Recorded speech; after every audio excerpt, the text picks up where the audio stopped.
আজকে লুঙ্গি পরা সাধারণ নিরীহ আওয়ামী লীগকে তারা গ্রেপ্তার করা শুরু করেছে। সংস্কার ছাড়া যদি এই সরকার একটি নির্বাচন দিয়ে দেয়, সেই নির্বাচন কোনো দল মানবে না। এরপরে যে দলই ক্ষমতায় আসুক না কেন, তার দায়িত্ব শুধুমাত্র ক্ষমতার স্বাদ গ্রহণ করা না। এই অন্তর্বর্তীকালীন সরকারের 7 মাসের সফলতা কতটুকু সেটি আপনারা সকলেই জানেন।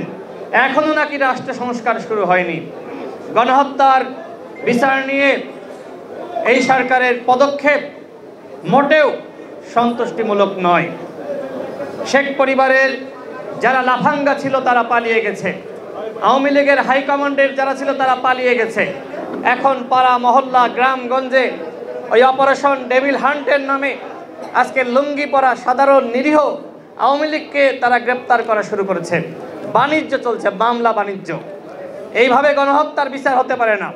যারা গণহত্যায় সরাসরি নির্দেশনা দিয়েছে, যারা হামলা চালিয়েছে তাদেরকে গ্রেপ্তার করতে হবে। পুলিশের যারা সরাসরি গুলি চালিয়েছে তাদেরকে গ্রেপ্তার করতে হবে।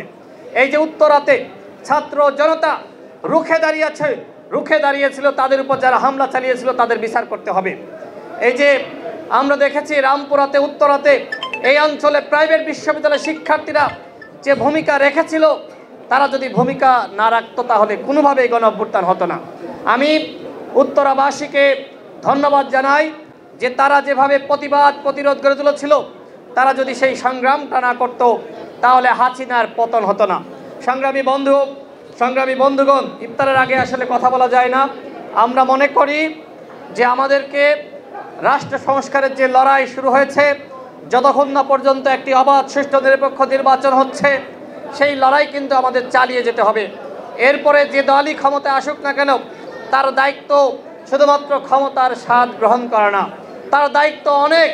আমরা যদি একটি নতুন রাষ্ট্র প্রতিষ্ঠা না করতে পারি, জাতীয় ঐক্য সংহতির ভিত্তিতে আমরা সরকার পরিচালনা না করতে পারি, তাহলে কিন্তু এই গণঅভ্যুত্থান ব্যর্থ হবে। আমরা চাই ডক্টর ইউনূসকে সহযোগিতা করতে। আজকে তিনি বলেছেন যে ডিসেম্বরে ইলেকশন হবে। ডিসেম্বরে যদি ইলেকশন হয় তাহলে অবশ্যই এই সরকারকে অনতিবিলম্বে নির্বাচনের ডেট ঘোষণা করা উচিত, এবং নির্বাচনের আগে তারা কতটুকু সংস্কার করতে চায়, কি সংস্কার করতে চায়, আমরা সেটি জানতে চাই। সংস্কার ছাড়া যদি এই সরকার একটি নির্বাচন দিয়ে দেয়, সেই নির্বাচন কোনো দল মানবে না। প্রত্যেকটা দল, আমি মনে করি বিএনপি, জামাত, ইসলামী আন্দোলন, খেলাফত মজলিস, গণ অধিকার পরিষদ, প্রত্যেকটা দল রাষ্ট্র সংস্কার চায়। 2000 মানুষ শহীদ হয়েছে এবং প্রায় 30,000 আহত যোদ্ধা। এইবার যদি রাষ্ট্র সংস্কার না হয়, রাষ্ট্রের কাঠামোগত পরিবর্তন না হয়, তাহলে আর জীবনেও এই রাষ্ট্রের পরিবর্তন হবে না। রাষ্ট্রের পরিবর্তনের লক্ষ্যে আমরা কাজ করে যাচ্ছি।